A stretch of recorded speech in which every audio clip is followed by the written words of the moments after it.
you know that the future was always uncertain? I read that in an article just a couple weeks ago. And I think that it rings true now more than ever. We always thought that the future was certain. We knew what the next day would look like. But the real reality is that we just assume we know what the future holds. It was always uncertain. And that's why this week's webinar for Leap Training and Coaching is all about adaptability, the key to change management.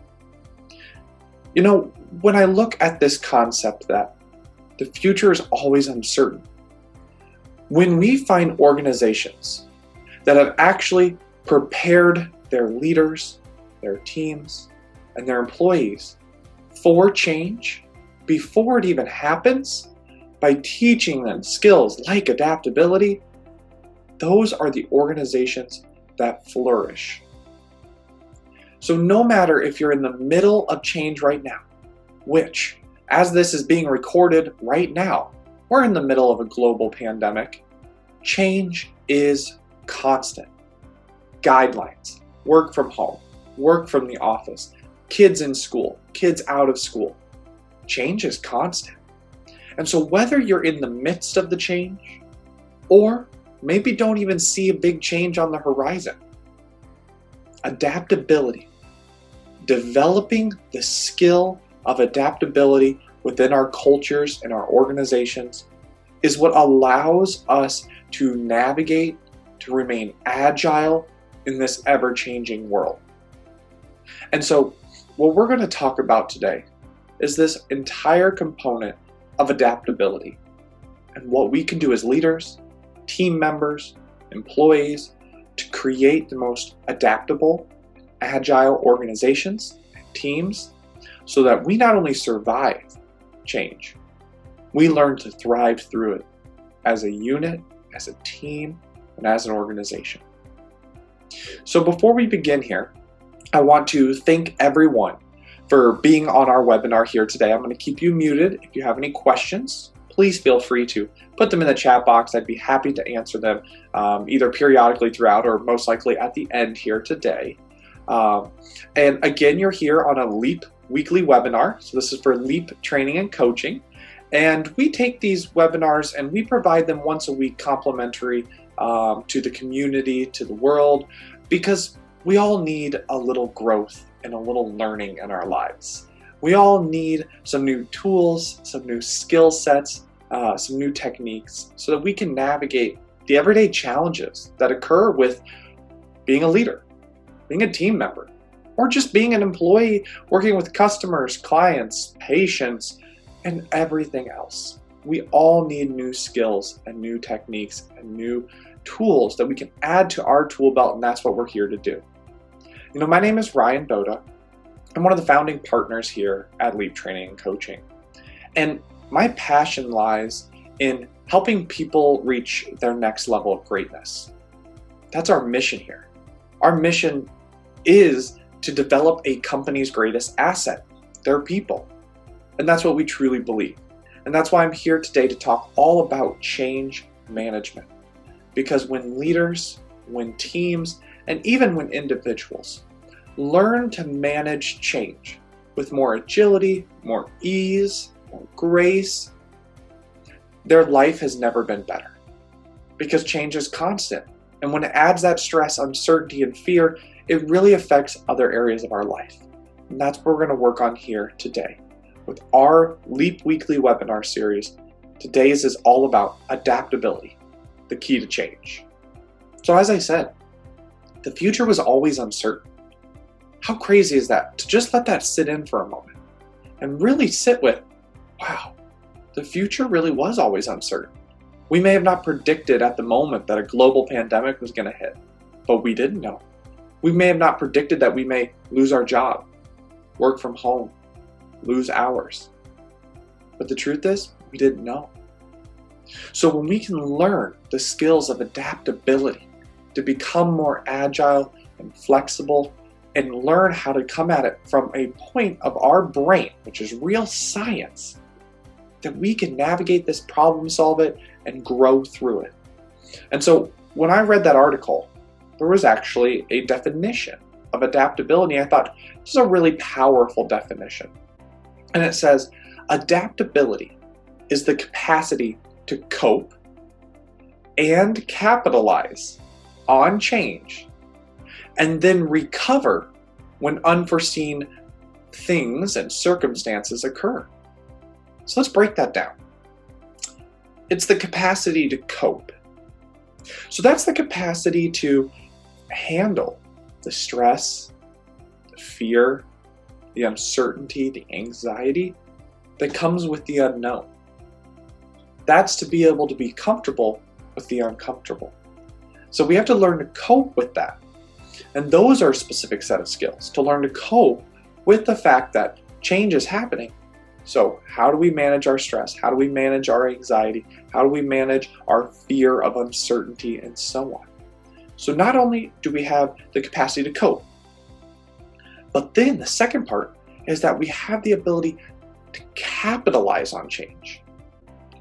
Organizations that are front runners, that drive success and thrive through things, are the ones that capitalize on change. They find a niche when change occurs and they drive into the niche. They find a way to adapt. As we go about looking at certain companies today during the pandemic, the ones that are capitalizing on change are ones that are maybe adapting their business model. Or maybe they're taking a focus on their employees and letting them know that we care about them. We're not going to let you go during this time. Because what they did, they capitalized on the change by what? Making sure that those employees feel loyal and valued and understand that when times get tough, we're going to find a way to get through it together. Talk about forming employees who will be there for their life. So not only do we cope, we capitalize. And then lastly, it says, it's also that we recover when unforeseen things occur. We all know people who change hits, an obstacle, a challenge hits, and we start to fall apart, or they start to fall apart. Well, adaptability is about learning how to recover when unforeseen challenges occur. So I think no time is more prevalent to talk about that than right now. And so when unforeseen circumstances occur, what do we do? Here at Leap Training Coaching, right, our unforeseen challenges and circumstances hit as we were no longer allowed to travel during this pandemic. Projects that were in line were postponed or canceled due to social distancing measures, health concerns, budgetary concerns. And what we did was we went, okay, let's drive home our mission. Our mission is to develop a company's greatest asset, their people. What do? And we sat down and we actually decided that this webinar series you're a part of right now, we're going to start right now in the midst of a global pandemic. And the reason is because when unforeseen things occur, how are we going to recover? Well, to ensure that we continue to make an impact on the community, our clients, people outside of our clientele, we're going to provide them value just in 20 minutes once a week and provide them as much value as we can. That's adaptability. Unforeseen circumstances occur. When challenges occur, how do we create problem-solving abilities to get around it? And what I've shared continuously throughout these series is that when we let this part of our brain back here, our survival brain, take over, when change happens, if we let this survival brain take over, and instead of learning to cope with change, we let it take over, and we're stressed and we're nervous and we talk about what if, criticize other people, blame other people. When we do that, we're not coping with it. We're letting our survival brain take over. And then when those unforeseen things happen, we just look at them and we can't see outside of this fear. So when we know that unforeseen things happen and challenges occur and stress rises, that we can take a deep breath. We can use a couple of the strategies we're going to talk about today. That will help us shift ourselves up to what we call our prefrontal cortex, where when, unforeseen things happen, we can recover because this part of our brain says, okay, Ryan, creatively, how can we get around this obstacle? Or let's take a step back. Oh my gosh, there's a lot going on right now. Let's take this step back, look at the situation from a clear mindset and say, what's going on? What can we do? Or to capitalize, we can use this part of our brain and say, okay, take a deep breath, understand stress is there, take some time to take deep breaths, do some things, work out a little bit, get a nice walk in outside, and start to say, okay, the best way to get around this uncertainty is to create certainty, to start to understand the situation more clearly, right? And so this part of our brain is what adaptability lives in. And we have to move ourselves there, and we're going to use some of these strategies today. And so what I want to share for a moment is a little story that I think drives home what this looks like for people right now. My mother is the health services supervisor for one of the largest districts in the country, public school districts in the country. They have over 60,000 students and about 8,000 staff members. And so she is currently in the process of managing the pandemic and the guidelines and the regulations and the not returning to school, return to school, testing, not testing, all the things going on for these 68,000 individuals in our community. And as we look at adaptability, the first is to capacity to cope. And for her, it was learning the capacity to cope with the added stress. She had just taken over this job. And when she's in it, she's starting to roll. She's starting to say, hey, I've got a feel for this. I'm leading the people. I really am enjoying this. And here comes, boom, the biggest challenge. So the first is, how do we have the capacity to cope? How do we rely on our resources? How do we turn to people like me? Small support, other family members, some friends, just for the support of how do we cope? So my younger brother said to her, Mom, have you been working out? Have you been taking your walks you were taking before? She said, no, I've been so stressed. He said, you know what? Take a moment every day for yourself and go for a 20-minute walk. And since then, she's been taking her 20-minute walk, and she's gotten back to the way she was eating right before this all hit. And she said to us, you know what? Wow, I have been able to let some of that stress and anxiety go as I go for my walk, and I just let myself be at peace for a few moments. Learning the capacity to cope. And then, for her, I said, how are we going to capitalize on this change? What partnerships do we need to form in the future? What can your health services department do moving forward? And so she's looking at, how do we capitalize on the strengths of the people underneath me who oftentimes don't always have a say in the policies and the procedures, right? And then when unforeseen things happen, how do we recover? And that is that there's a new guideline, policy, decision, school board meeting, protest going on every day. And so how do we see them? Take a deep breath, move ourselves from, oh my gosh, more work for me, more stress for me, move ourselves. All of a sudden, we're in our prefrontal cortex and we're saying, creatively, what can we do to solve this problem? How can we contact trace? How can we get enough testing for people? How can we create safe environments? That's how we take challenges and look at them from a productive standpoint. And so what we really look at is that there are strategies we take to implement in order to really develop this skill of adaptability. And so I have a few to start with. And they may seem like things you're thinking to yourself, well, I already do that. But really, I want you to really sit back in your seat, take a deep breath, and be present here with me for a moment as we go about these strategies. But first and foremost talks about that it's all about our mindset. Adaptability is all about our mindset. Those of us that believe that this is the one way something should go, and if it doesn't go exactly this way, then we start to break down. That's a mindset. And when our mindset is that things change is inevitable, future is uncertain. And then this concept of ride it like a wave. I just recently watched the Bethany Hamilton documentary, and it was this incredible journey of hers as she became famous when that shark She lost her arm in a shark attack while surfing, and she was a young surfing prodigy, and she was able to get back up on the board and surf and things that people never thought she could do. But as I was watching it, there was a beautiful connection between her ability to see every challenge just as an obstacle of, what can I do to get around this? Who can I lean on to support me? She leaned on her husband. She leaned on her friends. Who can support me in this? How can I get around this obstacle? And that aligned perfectly with watching her ride the wave on her surfboard. The ability to see the obstacles in front of you as she was going. And she would hit a turn and she'd get a tight turn and you'd see her and she'd know exactly what was needed at each part. And it's about riding the wave, riding the fact that it's not always perfect. Things change. Places crash. And we can look forward and we can say, how do we ride the wave? There's ups and downs and change. There's frustrations. There's extra change, unforeseen changes.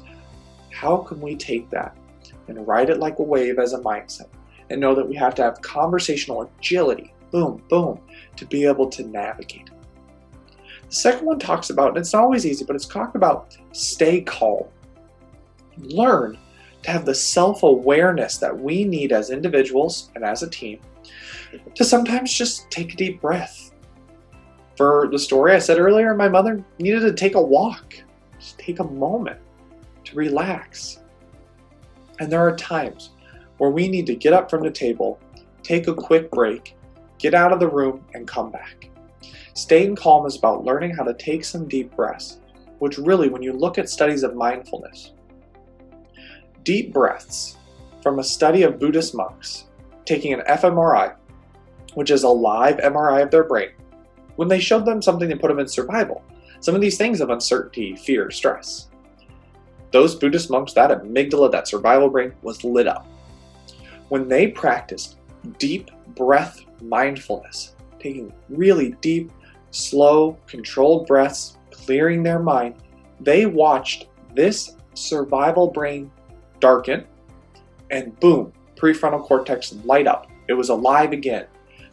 That's the power we have by staying calm and taking deep breaths. Work on our self-awareness. Understand when we need to take some deep breaths and maybe a walk. The third one I want to talk about is to get clarity. To get clarity. Adaptability is so important. Clarity is a part of adaptability. Clarity is our ability that, okay, when we're looking to capitalize, when we're looking to recover, when we're even looking to cope, get clarity is about moving away all the stories, frustration, judgment, criticism, blaming, self-limiting conversations, all the stuff that gets in the way of seeing something clearly. We have to acknowledge, write it down maybe. Oh my gosh, all these drama things are in the way. Take that sticky note, crumble it up, throw it in the trash and say, now that that's gone, what's really going on? And then we can take steps to work on it. Some people are better than others, but take the process you need to gain the clarity. Get that junk out of the way and gain some clarity. And the last thing, something I learned in my master's program in leadership development, and it's called take a balcony look. And what that means is, imagine being on a dance floor. And you're on the dance floor, and you're in the heat of the dance and the mix of the people. Well, wherever we're standing, whichever direction we're looking, that's what we see. We see through a crowd of people. We see, oh my gosh, this is happening. Or maybe we go stand in the corner and we look at the crowd and we see a certain point of view. But when we're in the midst of change, when we're in the midst of stress, uncertainty, frustration, that is where we get frustrated, we get uncertain, we cannot get clear. And so what take a balcony looks is, you walk off the dance floor, you walk up the flight of steps, you stand on the balcony, and you look down at the floor. And you look at it and you say, wow, I can see the whole picture now. At times, we as leaders, we as employees, as we go about change, need to learn, how do we take a balcony look? Sometimes it's getting an outside perspective. A coach, a client, for us, we give people a balcony look because we're not in the drama. And when we go through the process of working on the balcony with individuals, when we have an executive meeting, we have one person sit in the back of the room and watch the meeting. And their whole role is to take notes on what's going on. What are they noticing from a balcony view? So as you go about change, understand that most of our frustration, stress, fear, uncertainty comes when we're on the dance floor. When we can walk up those steps, stand on the balcony, and look out over the floor, we can see a clearer picture. We can take some deep breaths and say, okay, this is what it looks like. Now, how do I recover from it? How do I capitalize on it? How do I cope with it? And it's all about adaptability. Adaptability is the key to change. Adaptability is the capacity to cope, capitalize on change, and recover when unforeseen circumstances occur. Thank you very much for being here. I apologize for running a few minutes over here. I always try to end at 20 minutes. I just get so passionate sometimes about the things we're sharing. And next week, we're going to be talking all about transparency. What is the impact and significance of transparency as we navigate change, as we go through the process of change management? It's going to be a great series. I hope to see you next week on that webinar. I look forward to seeing you again. Thank you so much for being here, and have a great rest of your day. See you next week.